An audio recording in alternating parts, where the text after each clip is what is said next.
পর্যটকদের জন্য ব্যতিক্রমী এক উদ্যোগ হাতে নিয়েছে ডেনমার্ক সরকার। দেশটিতে পরিবেশ বান্ধব কাজ করলেই পর্যটকরা পাবেন বিশেষ পুরস্কার, আর যাতে বিনামূল্যে খাবার সহ বিভিন্ন পর্যটন কেন্দ্রে দেয়া হবে নানান সুবিধা।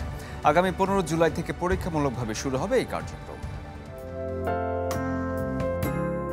পরিবেশ বান্ধব কাজ করলেই মিলছে বিনামূল্যে খাবার ও নানা রকম পুরস্কার। ব্যতিক্রমী উদ্যোগ নেওয়া হয়েছে ইউরোপের দেশ ডেনমার্কে।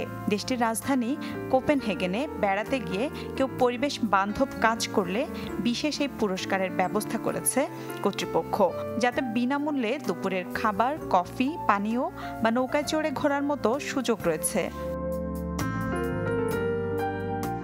সম্প্রতি কোপেন পে নামের এই কর্মসূচির ঘোষণা দিয়েছে দেশটির পর্যটন বোর্ড। চলতি সপ্তাহ থেকে পরীক্ষামূলকভাবে এই কর্মসূচি চালু হয়েছে শহরটিতে, যার আওতায় ভ্রমণের জন্য সড়কে পড়ে থাকা প্লাস্টিক বা আবর্জনা সরিয়ে নির্দিষ্ট স্থানে ফেলতে হবে।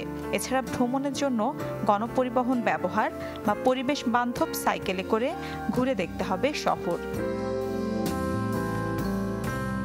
মূলত পর্যটনের কারণে সৃষ্ট পরিবেশগত সমস্যা দূর করতেই এই কর্মসূচি নেওয়া হয়েছে। তবে এটি পরিচালিত হবে সম্পূর্ণ বিশ্বাসের ভিত্তিতে। এই কার্যক্রমে অংশ নেওয়ার জন্য কোনো পর্যটকের কাছ থেকে প্রমাণ চাওয়া হবে না, তবে গণপরিবহনে চড়ার টিকিট বা সাইকেলে চড়ার প্রমাণ দেখাতে হতে পারে। মিলা খন্দকার, চ্যানেল 24।